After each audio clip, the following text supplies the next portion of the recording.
Who are these people creating, almost creating trouble there?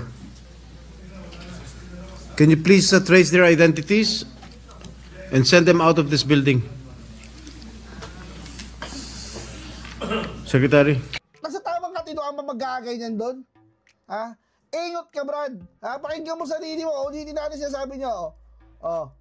Fresh na fresh po tayo na palabasin mula sa Senate Plenary dahil hinayag po natin ang ating pag-disagree. Tama ba yun? Ha? Sa tamang katinoan ka ba noon? Ilang taong ka na ba? Ang tanda-tanda mo na, magaganyan ka ba? Oh? Di ba ginagawa niya? Oh. Inihayag niya daw yung damdamin niya, ganyan? Ganyan ba ang tamang paghahayag ng damdamin? Ha, sir? Kaya isa-isa si Sir Jinggoy, kulang na lang upakang. Ito mga bayan, pag-usapan nga po natin. Ito pong nangyari po dyan sa impeachment ni VP Inday Sara. Na siguro po mga kabayan, hindi po binabalita ang ibang mainstream media. Ano po yun mga kabayan? Yung pambabastos po. Anong mga bataan po ni Risa Ontiveros? Yan po yung mga bataan ni Risa Ontiveros. Yung dyan sa may tindig ba yan? Tindig Pilipinas ba yan? Ha? Mga kabayan? Nanggulo po sa loob ng Senado. Ganyan po kabastos ang mga yan. Ha? Yan po, siguro ay mga bataan po ni Risa Ontiveros. Siguro, siyempre, di ba? Sino lang po ba magdadala yan ng mga yan? Di ba? Magkakasama po yan eh. Di ba? Magkakasama po yan. Yung ano ba yung party list ni De Lima? ML ba yun? Anak Bayan. Di ba? Gabriela. Tindig Pilipinas. Yan po yung mga yan eh. Bataan po yan talaga nila De Lima. Bataan yan nila Shell Jokno. Sendanya. Yan, ni Risa Ontiveros. Yan po yun mga kabayan. Yan po yung mga bataan. Na pumunta po sa Senado mga kabayan. Pinanood po yung impeachment hearing. Tapos po mga kabayan, hindi po nila nagustuhan yung resulta ng nangyaring botohan. Napahiya po eh. Di mo ba? Tambak po, 19-5. Hindi po nila nagusto yung resulta. Ayan po, nang bastos po sa loob ng Senado. Kaya po, kung makikita nyo po, galit na galit po si Senator Jinggoy Estrada mga kabayan. Galit na galit po si Senator Jinggoy. Dahil dyan sa mga kabalbalan po ng mga bataan po ng mga dating senador at ngayong senador. Mga bataan po nila yan, kahit hindi itanggi po nila yan, bataan po nila yan. Sila po magkakasama niyan eh. Di ba? Si ano eh, pangalan na ito, sino ba yun? Yung bading na sumasayaw-sayaw, mga ganun-ganun, sa TikTok. Di ba? Nakbayan din yun, pinalitan ni Sendanya. Di ba? Sila rin po yan, mga bataan po yan ni Risa Ontiveros, mga kabayan. Ang babastos po. Kaya po, pinagsisipa po sila eh. Pinatanggal po sila, kinik out po sila. Pinakick out po sila ni Senator Jinggoy Estrada, mga kabayan. Sa tingin po ninyo, dapat lang po bang matanggal yon, masipa? Kung ako po mga kabayan, hindi lang basta masisipa mga kabayan. Hindi ako papayag na sisipain lang. Ganun lang. Kung ako dyan, ipapaban ko na po yan sa Senado. Hindi na po makakabalik yan dahil sobrang bastos po ng mga yan. Yung bastos po, mas bastos pa yan sa mga bastos. Sipin mo, nagsasalita si Ma'am Amy Marcos. Kahit gaano mo pa kaayaw ang isang senador, huwag mo mabastusin. Diba? Dati nga yan si Trillanes eh. Galit na galit ako dyan kay Trillanes. Pero nung pumunta po yan dito sa Middle East, hindi ko po binastos yan. Hindi po namin, kahit gusto po namin batuhin ng kamatis yan, hindi po namin binato ng kamatis yan. Bakit? Siyempre, di ba, magkasalungat lang kayo ng paniniwala eh. Di ba, ba't mo babastusin? Tulad yan, babastos mga kabayan eh. Di ba? iharap mo sa akin yan. Sino ba yung leader niyan? May leader yan eh. Tindig Pilipinas. Ano yung mga bastos na yan eh. Ano? May leader po yan, mga bayan. Ito, search natin na mga bayan, Tindig Pilipinas ha.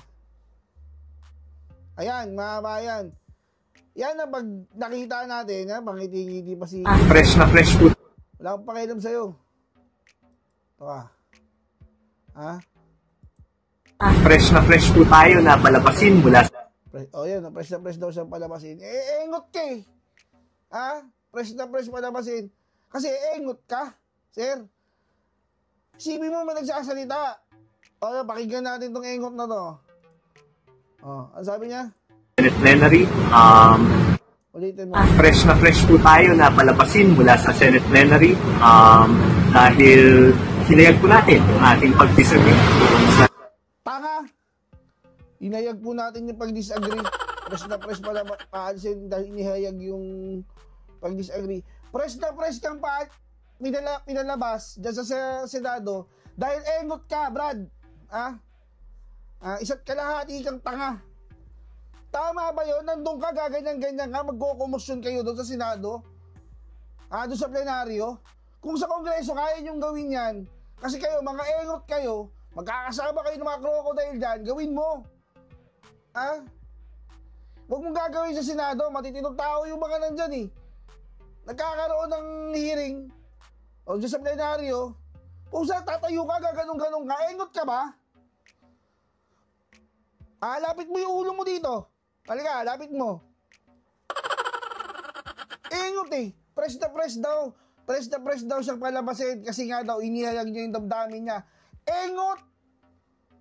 Kung inihayag mo yung damdamin mo, nag-tweet ka lang, hindi ka papalabasin. Kung nag-Facebook ka lang, ay, masama loob ko. Ipapost ko to sa FB. Ito yung damdamin ko. Okay lang yun eh. Hindi ka mapapalabasin dun eh.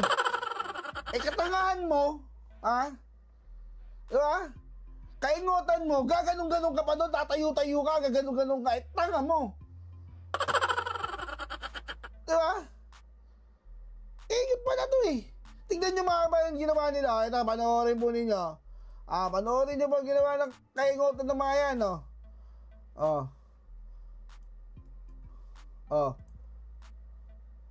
yan si Kupal, yan, dahil inihayag niya daw yung nararamdaman niya, kaya daw siya pinalabas sa Senate.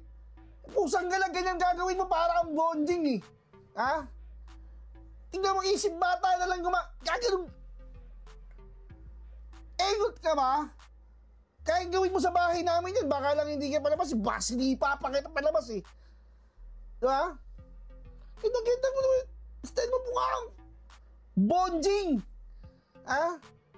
Tingnan mo naman ginawa niya. Nasa tamang edad ka bang katino ka na ganyan?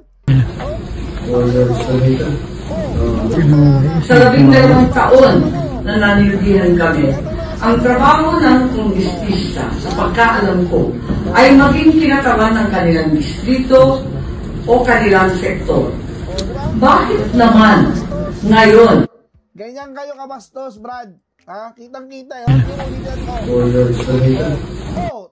Di ba? Nasa tamang katinoan ba magkaganyan doon? Ingot ka, Brad. Pakinggan mo sarili mo. Ulitin natin siya sabi niya. Fresh na fresh po tayo na palabasin mula sa Senate plenary. Dahil hinayag po natin ang ating pag-disagree. Bobo! Ingot! Tanga! Ano ba? Di ba? Sira ulo to. May sayad yata itong inayupak na to eh. May sayad ka ba sa ulo? Sir, tatanong lang, sir. Pusang nila ka. Ihayag mo yung damdamin mo, gaganong ka doon? Ganyan ka? Hindi pa nakita sa camera eh. Ganyan ka? Tama ba yun? Sa tamang katinuan ka ba nun? Ilang taong ka na ba? Parang grade 1. Sir, halika dito. Tampaling kita eh. Di ba? Bugok eh. Kainis. Ano pinagkagawa niya doon sa Senado? Sa 12 taon na nanilbihan kami, ang trabaho ng kongresista sa Hindi ka na nahiya. Sir, hindi ka na nahiya. Ang tanda-tanda mo na, magaganyan ka ba? Oh? Di ba ginagawa niya? Inihayag niya daw yung damdamin niya, ganyan? Ganyan ba ang tamang paghahayag ng damdamin? Sir? Kaya isa-isa si Sir Torjingo yung kulang na lang upakan. Kulang na lang upakan ka eh. Dahil sa kabastusan mo eh. Kulang na lang hatawin yung pagmumukha. Ay, Sir Torjingo, ganito, umuusok, pula yung mukha oh. Ako natatampal, Sir. Sir, relax ka lang, ako natatampal dyan. Engot eh. Ano ba? Wala sa kaayusan eh. Magpalabas ka ng nararamdaman mo. Huwag dyan. Sanong ang nilabas mo sama ng loob mo, puwet yung kutot. Yung kutot mo, diba? Ganun ka, para ka naman tanga. Yan lang po is, kahayagan lang po yan mga kabayan, na ito pong mga to, itong mga to, yung mga yan si Ugok, yung mga yan, wala, yan po, gusto po nila yung magulo, wala po sa kaayusan yung gusto nila, kaya hindi po sumusunod sa Korte Suprema diba? Kasi walang kaayusan, meron po tayong rules, kahit saan ka pumunta, kahit pumunta sa bahay namin, may rules. Kung babastusin mo lang ako sa bahay namin, hindi lang kita papalabasin. Tandaan mo yan, sisipain pa kita. Ikot eh. Diba? Ganyan na lang mga kabayan ito, panoorin nga natin kung ano po yung sinabi ni Senator Jinggoy. Ito mo. Ayun mo natin, Senator Jinggoy. These people are almost creating trouble there. Can you please trace their identities and send them out of this building? Secretary. These people are almost creating trouble there. Can you please trace their identities and send them out of this building? Tama lang po yan, Sir, relax ka na po. Ako nang bahala dyan, Sir. Pag nagkataon pumunta po sa bahay namin at nang bastos po ulit, hindi ko lang po papalisin yan. Sipahin ko pa yung palabas, Sir. Tandaan niyo pagmumukha ng engot na to. Ayan, pagmumukha ng engot na yan, mga kabayan. Ganyan na lang po, At marami pong salamat pala sa mga nag-subscribe. Please, huwag po kayong makalimot, mga kabayan, like, share, and subscribe sa ating YouTube channel. Maraming salamat po. Paalam.